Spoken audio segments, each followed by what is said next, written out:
there we go. So that's the disclaimer at the beginning, is there can be a lot of good done when we're working on fundamental skills. Some of the most successful high school students I've had haven't worked on these etudes like much at all because their fundamentals were absolutely killer. The same thing, you know, like when I made the videos I put on YouTube of these things, I didn't mash them for months or weeks. You know, it's like, okay, it's a Voxman etude. I'll mash this out in a week or two or whatever, just because it was hard to find time to record. I mean, I've recorded them the day they've come out before, just because when you have your fundamentals together, the musical content is all you then have to focus on. So these don't have to be that hard. And actually these this year aren't that technically challenging. So we can focus both more on fundamentals and musicality this way. Okay. So who wants to go first? Who wants to be the first victim?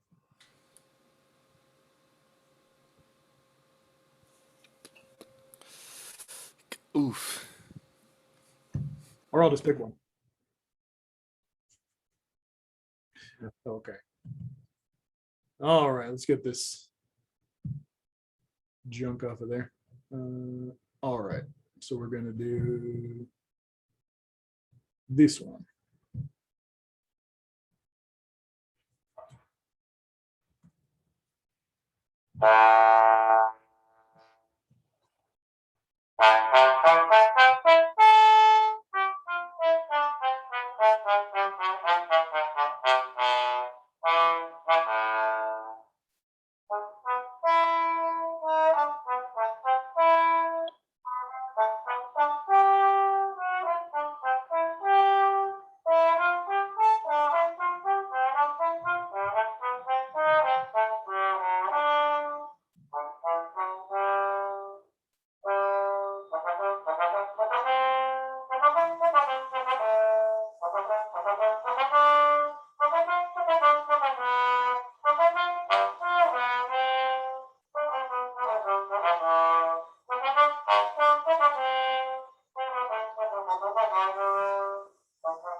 Yeah, awesome.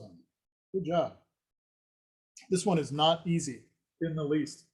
You did a really good job with it. I really like the use of time in this. Like I said last hour, I had a fun experience at Canyon High School, which is about 2 minutes south of here. And that's only the Canyon really cares if you go 30 miles an hour or less. Otherwise, it would be 1 minute south of here. I had a student playing these etudes and like in preparation for the region thing, and the time was a lot like this, where it was very musical, but there was a lot of rubato. There's a lot of pushing and pulling. And not being from Texas, I wonder how much of a stickler they were at the region level about that. The only thing that I've ever judged, and that I judge every year, is the All-State level, like at the seating once you actually get to the convention. And at that level, I love hearing stuff like this. So I wonder if it's a lot more like professional auditions, where it's like the first round, they want to make sure that you have your time together, and then by the finals, you can be more musical. That said, I'd rather hear a performance like this every time, where you're actually making some decisions and doing a lot of good stuff with the time. The format, like, I'm not sure how much compression there is in the audio, so I didn't hear a huge dynamic difference between forte and piano, but it's very possible that the recording is compressed in some way, because I think that you probably did make a difference between forte and piano. So that's one kind of consequence of the COVID era, the Zoom era, is having to deal with stuff like that. Usually if we're recording on a phone, the phones are notorious for compressing audio like that, where it brings the softs up to where the louds were. So like the third line. I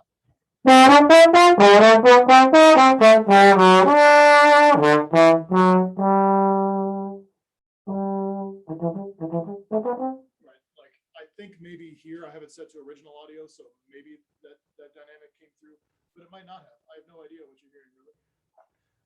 All we can really control for is what we hear. No, if all the judging is being done online, you may want to see if there's some setting you can do to avoid audio compression. That would be the true dynamic. Dr. Shanks, your mic got really quiet.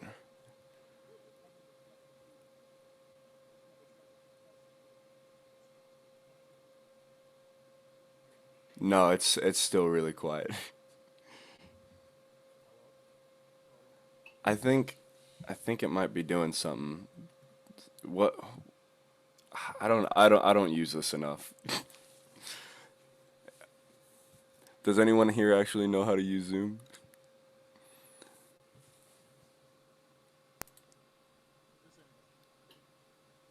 It's kind of doing that crackly sound. Yeah, we didn't hear you. We didn't hear your snaps. That worked, I think. Maybe you need to go into your settings and do something with the suppressed background noise or the automatically adjust microphone volume. Just turned on original sound. The first meeting was perfect.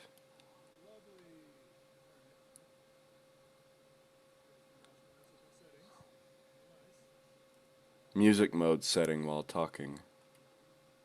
And that's in the advanced audio, right? No.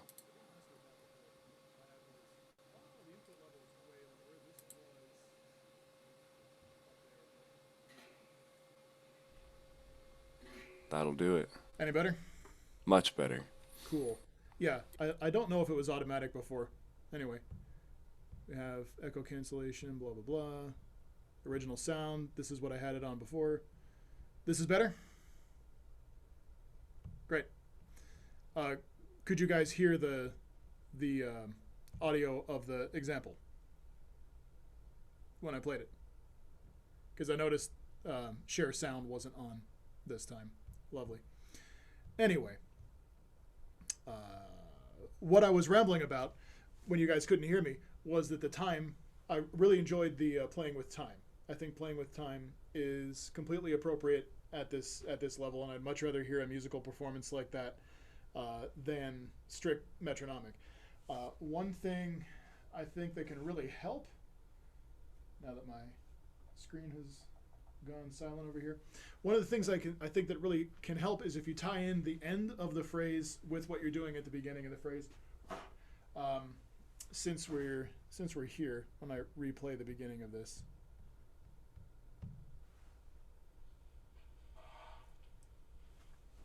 So we get an example. Does that sound okay?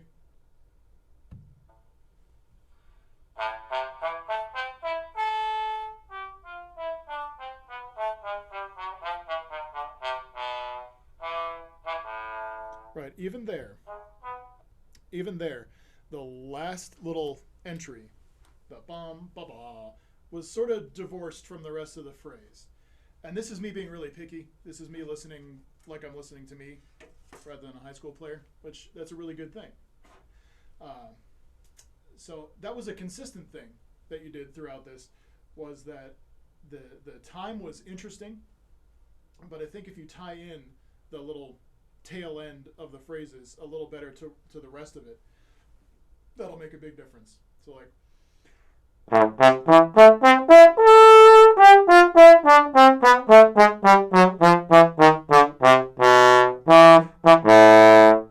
or maybe just a little more length on that beat, rather than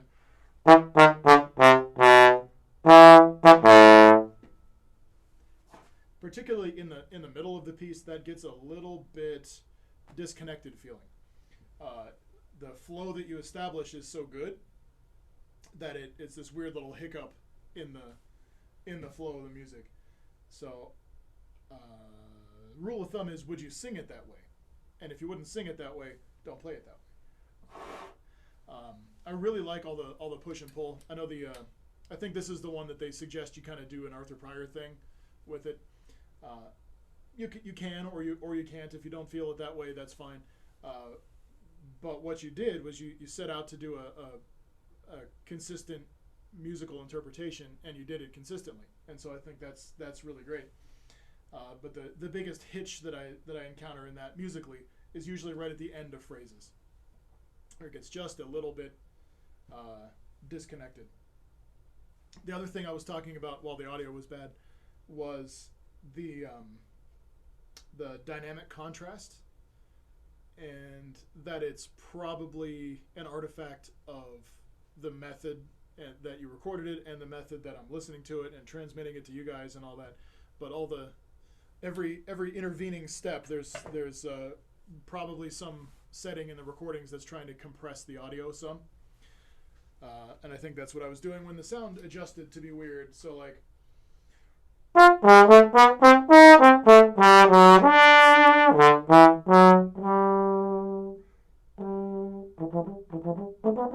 hopefully that dynamic difference came through in a way that makes sense. But what you want to make sure, especially when the judging is being done online, is that you've done a trial run, or the recording you send, or whatever method it is, includes the true dynamics instead of the like iPhone idea of what the dynamics should be, because we work so hard to create them. Other tips on this one generally, something I hear over and over, and I just heard a little nuance of this. It wasn't a big problem, nothing that if we were doing a lesson I wouldn't spend 15 minutes talking about it. But particularly the high A's, some of them I think could be a little better centered, a little more comfortable. So remember that we're playing essentially a big trumpet, and really try to set up like a trumpet might. If you know the name Phil Farkas, he was a horn player in the Chicago Symphony for many years. He played in the same era as Bud Herseth and Chikowitz on trumpet, and Frank Crisafulli and Ed Kleinhammer on trombone, and Arnold Jacobs on tuba.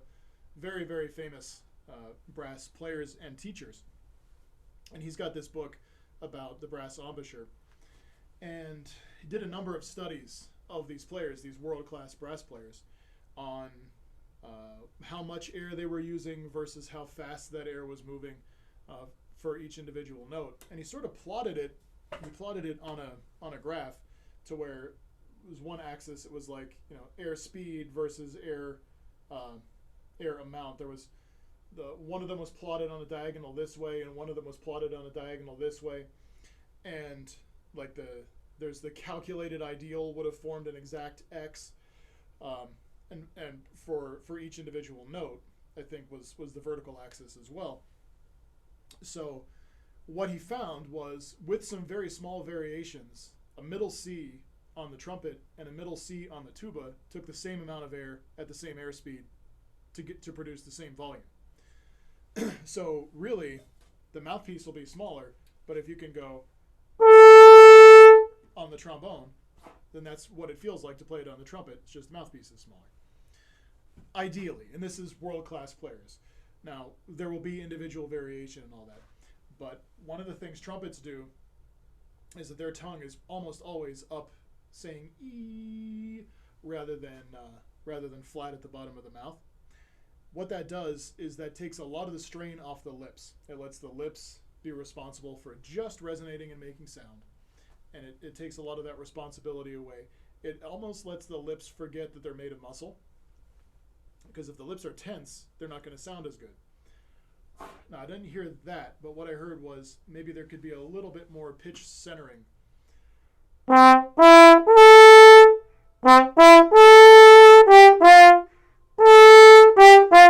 and so maybe that's an air support from here sort of thing, but I really wouldn't. It's hard to tell online, but I really wouldn't discount the possibility of really try to relax as much of the center of the lip tissue as you possibly can to produce the most sound for the least effort. And that's not a one person sort of issue. Almost everybody can benefit from that. Coming from low, going to high is difficult. So take little chunks when we're practicing for everybody.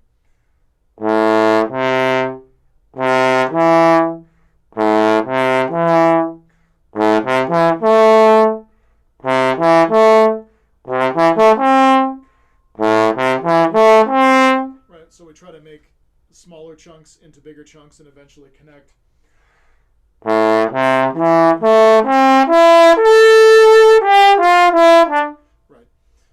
making a lot of sound for a little bit of effort.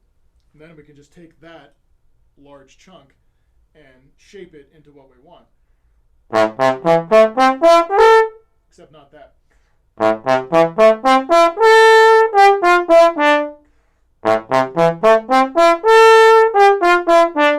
Right. If you can connect it all, then you can make the notes a little bit more teardrop shaped, make them a little quicker decay on them, and all of a sudden we have a allegretto sort of bouncy feel.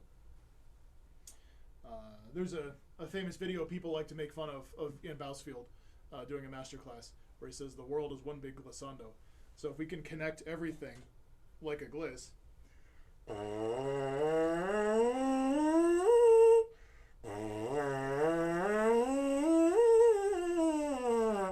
then we can take small slices of that and produce what's on the page here, ideally.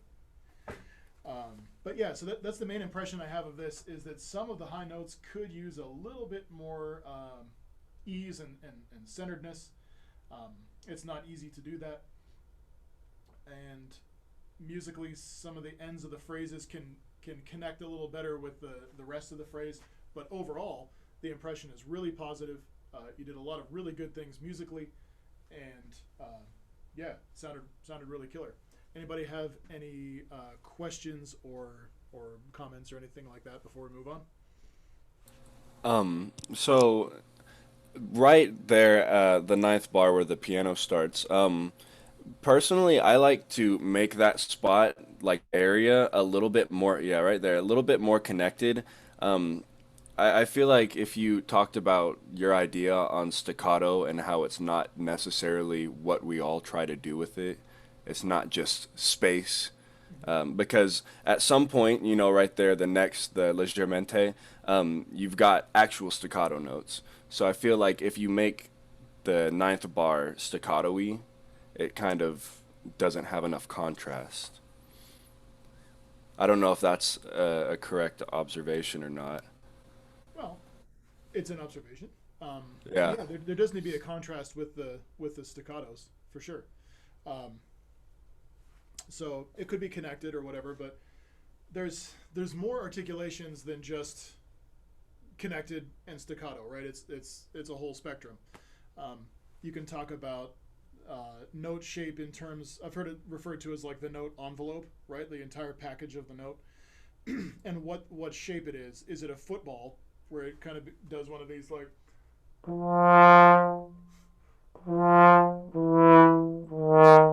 dwa, the dreaded dwa, um, or is it a brick?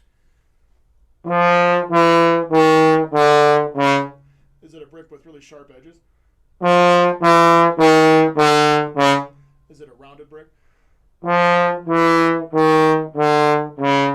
Is it a teardrop?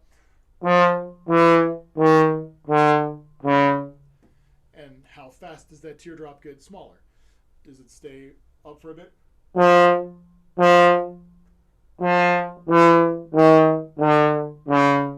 Or does it immediately?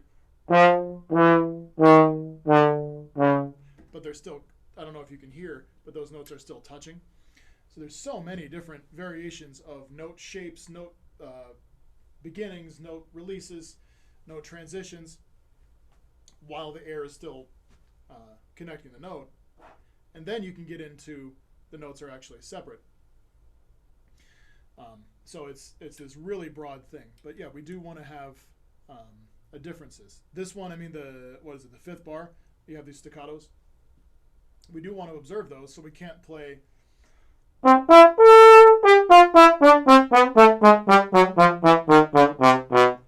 I mean, there's no difference there. So it does have to be a little broader.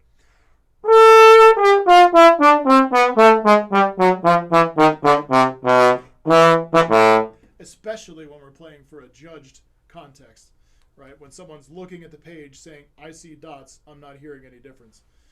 Now, is it that way in the rest of life? Maybe not. But yeah, when we're playing, it's a good idea to play it in such a way that if somebody was really good at melodic dictation, that they could write down exactly what you're playing, not just the pitches, but all of the markings on the page. Piano can often go with playing it a little slower, which, if I remember correctly, might have happened. It can go with playing it a little. You could go two ways. You could play it less harsh at the beginning, sort of a rounder attack, or we could use more articulation. Let's see. I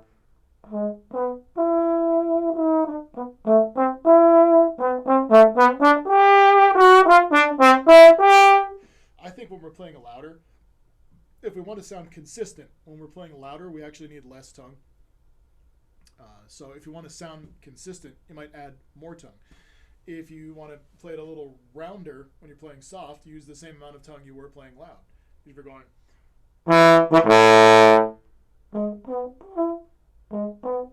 right, it's very little tongue. There's not as much vibrance coming from the air, so the tongue needs to add a little bit more in proportion when it's softer. But yeah, it's a really good idea to differentiate not just the dynamic, but to maybe make the approach a little different as well. So that might be what I would lean to with this one.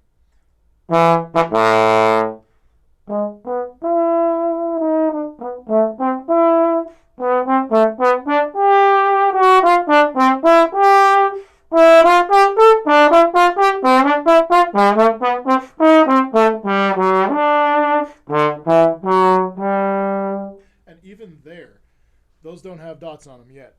So make them nice and long and connected. So that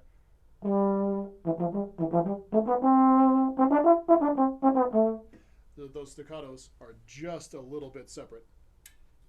And so you don't have to go off the deep end with tongue stops and all kinds of craziness. Okay, cool. Anything else? Any other comments? We good? Move on? I wanted to ask Sure. or about vibrato on the higher notes where you're like going bum bum bum bum bum bum bum bum. That's been a trouble spot for me, and I don't really know how to work on that because I've heard it in all the recordings, and I feel like that's what I'm missing. Okay. So just that little bit of vibrato sparkle on the upper notes. Well, you asked Christian Lindbergh how he does vibrato. Not that anybody knows who Christian Lindbergh is anymore. And he plays with a ton of vibrato all over the place. And he goes, I don't know. So that's a really great answer.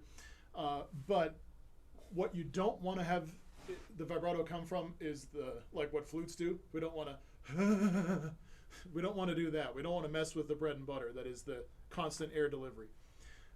So it can come from the jaw moving up and down a little bit, or even the lips sort of going wah wah wah wah a little bit. So take the note that you want, like I don't know, G's here. You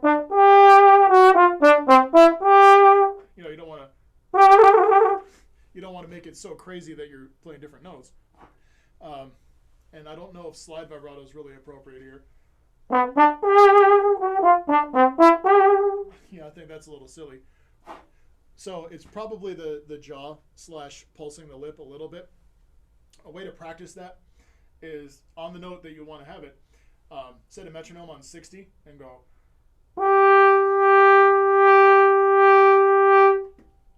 Play the note and go wah, wah, wah, wah, just a little bit.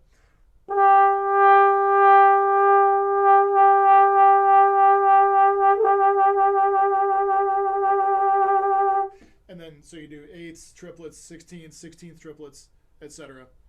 And that really helps you control that vibrato. On really long notes, I wouldn't do vibrato beginning to end. Just do it right at the end of a long note. Not that there's that many long notes in this piece. Yeah, so just a little bit of shimmer there, but that's how I would practice it is, just sort of go wah, wah, wah at 60, and then in quarter notes, then eighths, then triplets, and so on and so forth, faster and faster. That's also the same way you'd work on lip trills, is you do slow slurs first, and then get progressively faster with it. It doesn't take that long, but just think of the pitch going wah, wah, wah, wah, wah. You could think of the pitch bending up and down as well. Even doing pitch bends. But I think especially up here, that runs the risk of doing like what I just did, encountering different partials. So it's more helpful to me to go wah, wah, wah, wah, wah than it is to go right? So that's how I would work on that. Okay. Anything else? Leor might have a question. I don't know if that hand is up, but we might need to move on. Yes. Unless you think that you could go a little bit over 1 o'clock. Well, I need to change into my tux and drive to Amarillo and find parking, so probably not. So yeah, why don't we move on here? Where is my? Nope. What is that? Oh, that's the recording from the last one. Sick. Okay. All right. Did we have a recording come in? I don't think so. All right. Why don't we pull up this one while we're on etude number 1? Oh, that's right. Never mind. I will fix it. One moment. Do, do, do.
Yeah, really nice.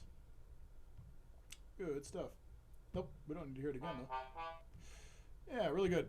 So a lot of the similar stuff occurs. I don't need to talk about this one for a half hour either.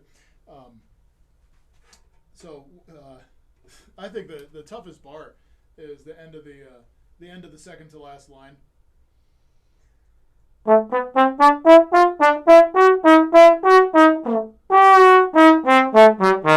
there's kind of two tricky spots in there.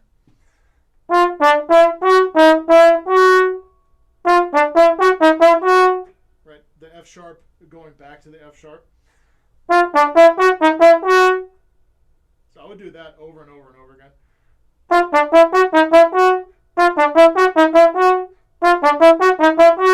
And then this little kind of diminished thing.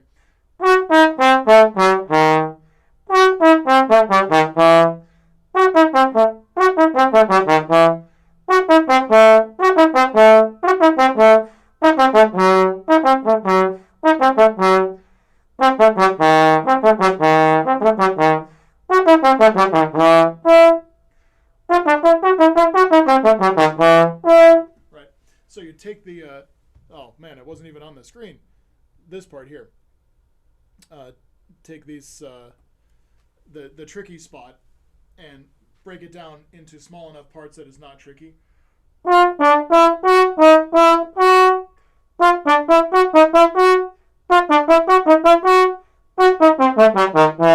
Whether it's by bar or note to note.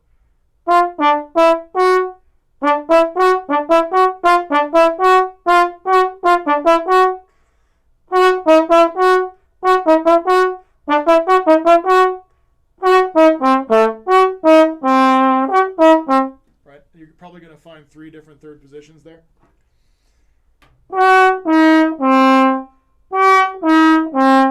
Right.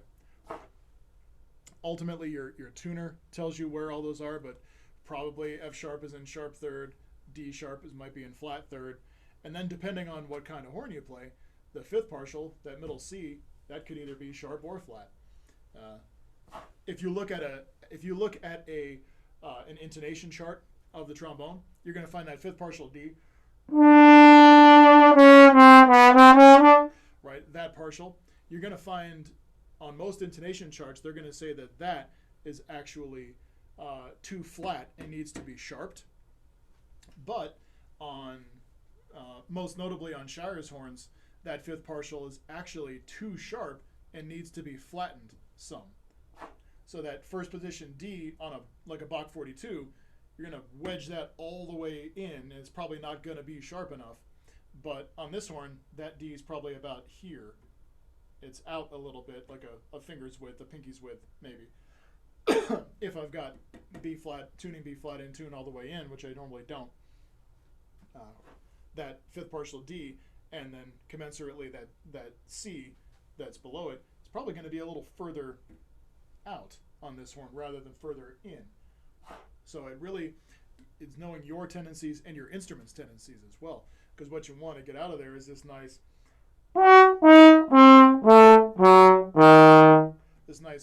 fully diminished experience there. So that's one tricky spot that I noticed in both recordings and when I made recordings, and every time I ever hear this etude, the end of the second line from the end to the beginning of the first line at the end here is always a really tricky thing. And it doesn't help that it's on the line break as well. If you had this measure right next to this measure, it might be more helpful, but that's not what we have. Yeah, okay, so I really like the recording. Definitely let a lot more of the dynamic contrast come through, which is nice. What I think we can work on is, again, like clean notes versus staccato notes, because we do want to represent that these notes aren't slurred. But I heard a whole lot of, particularly near the end, a whole lot of triplets that sounded kind of disconnected. It could be the recording as well. I heard a lot of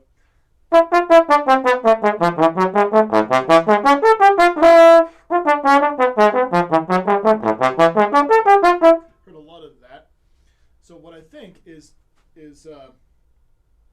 try to remember the idea that the louder you play, the less articulation we need to get the same effect.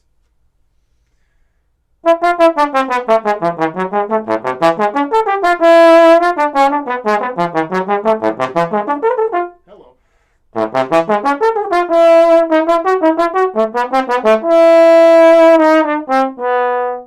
And then you have plenty of room yet to make these slurs come out and sound slurred.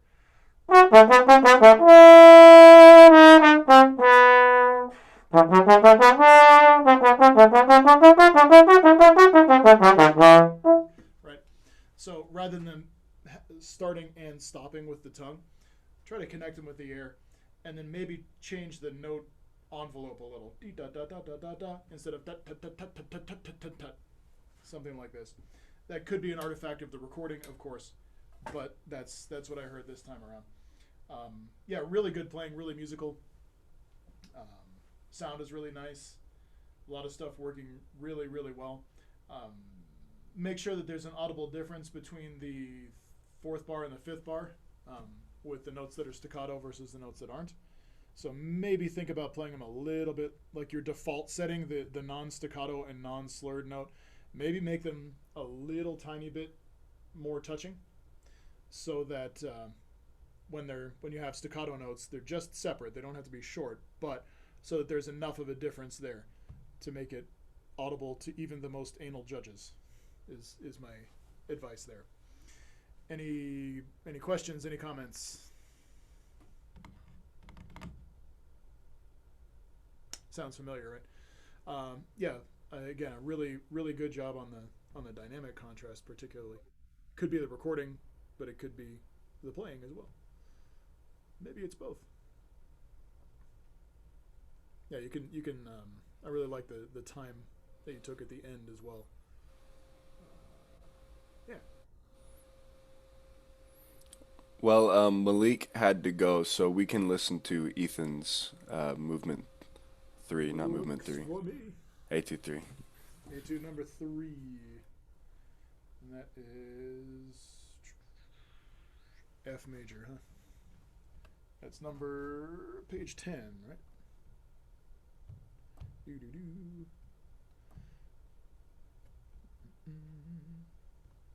Okay.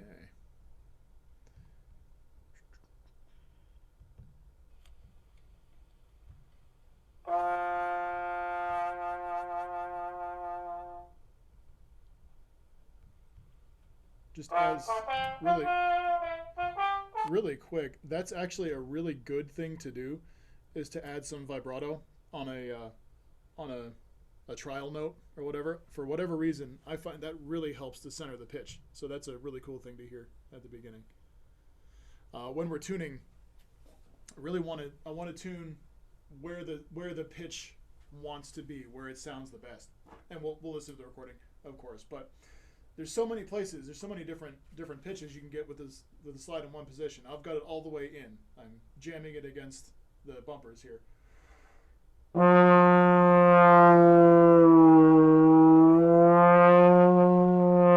There's so many different pitches that can come out there, but where does it sound the best?